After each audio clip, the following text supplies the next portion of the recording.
Hi everybody, it's Moses the locksmith. I show you guys how to take this out.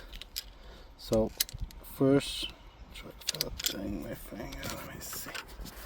Like this. Okay. So first you need to pull the green out. Second.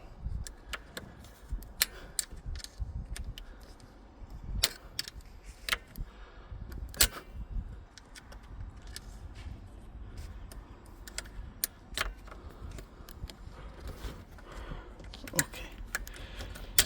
So once you get this out, the green piece, you need this one. You need to turn. Turn. When you get it like this, then you can take it out. And you see, then you get this one out. And when you put it back in, it needs to be in this position to put it in. Thank you for watching. If you like this video, please leave a like. That will help me.